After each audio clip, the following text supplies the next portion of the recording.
Ikaw po ba ay menopause na o malapit ka na po bang mag-menopause? Magandang buhay, ako po si Ate Nix na handang maghatid ng impormasyon para po sa ating kalusugan. So ang menopause po, ito po ay isang punto po ng ating buhay na darating kapag po ikaw ay umidad na ng 40 years old o 50 years old pataas. Usually po kasi kapag ang menopause ay naganap po sa ating buhay, ibig pong sabihin ay completely nawawala na po ang inyong regla at hindi ka na po pwedeng mabuntis o makabuo ng baby.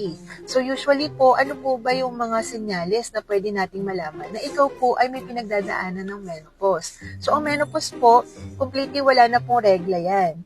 Nagkakaroon po tayo ng perimenopause. Ang ibig pong sabihin nito ay bago ka po mag-transition sa pagiging menopause mo, nagkakaroon ka po ng mga signal or mga signs or senyales na malalaman kung malapit ka na pong mapunta sa pagiging menopause. So yung perimenopause po, ano po ba ang mga senyales na meron po na pwede natin makita?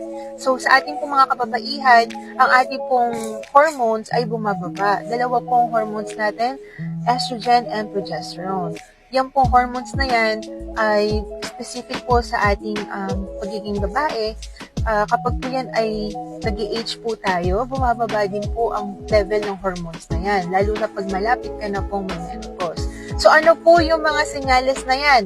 Nagkakaroon ka po ng irregular sa inyong pagre-regla. Minsan po madalas ay nagkakaroon ka ng heavy na regla, mga 2 to 3 days and then mag-i-stop. And then after that, magkakaroon ka na po ulit ng pagre-regla kapag ikaw ay nasa ika 3 months, 4 months, or matagal po yung bracket na paghihintay nyo para magkaroon kayo ng pagre-regla hanggang completely mawala na po ang inyong pagre-regla. Also, nagkakaroon po tayo ng hot flashes, night sweats. Ang hot flashes po yung feeling mo init na init ka.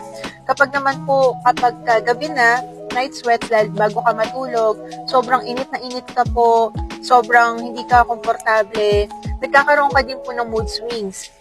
As our hormones goes down, nagkakaroon ka po ng mood swings.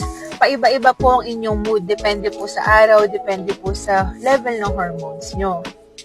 Nagkakaroon din po kayo ng tendency magkaroon ng osteoporosis dahil ang estrogen po malaki pong significant na factor po yan for our bone. Kapag po naglalak na po tayo ng estrogen or bumabawas na po ang level ng ating estrogen, naapektuhan po ang ating bones. Nagkakaroon po tayo ng bone loss. Kaya po meron pong possibility na malid po ito into osteoporosis o hihina po ang inyong buto, mas magiging fragile, mas magiging sensitive. Yung ating buto po ay humihina at rumurupok. Ay nakikipagtalik dahil nga po dry na ang inyong vagina, yung pinaka-wall po niya numinipis. Nagkakaroon po ng masakit na pakiramdam kapag po kayo ay nakikipagtalik sa inyong asawa. Nagkakaroon ka po ng breast tenderness sa inyong dibdib. Masakit po ang inyong both side ng inyong dibdib. Ito po ay normal signs ng perimenopausal. At nagkakaroon ka din po ng pagkawala ng gana sa sexual. Nagkakaroon ka po ng pagkabawas sa inyong sex drive. Nawawalan ka na po ng gana makipagtalik. Yan po ay mga common lamang. Minsan po, mangangalabit po si mister o si partner. Minsan po mainit ang ulo nyo, hindi nyo po mapagbigyan. Kaya ang mga mister, yan po ang mga rason kung bakit po si Mrs. ay mainit ang ulo.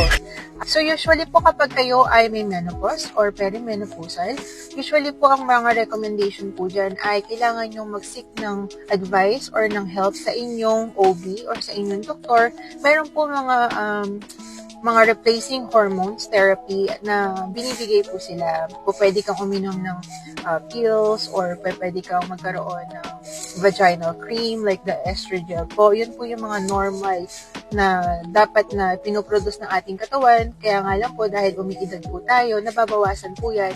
Kaya po pwede po ma-substitute po yan ng mga gamot. O pwede po yan. Kaya ang pinaka-advice po dyan ay makipag-consulta po kayo sa inyong OB para mabigyan po kayo ng tamang treatment or ng inyong pagiging komportable. Yun lamang po. Magandang buhay. Please like, share, and follow me for more videos.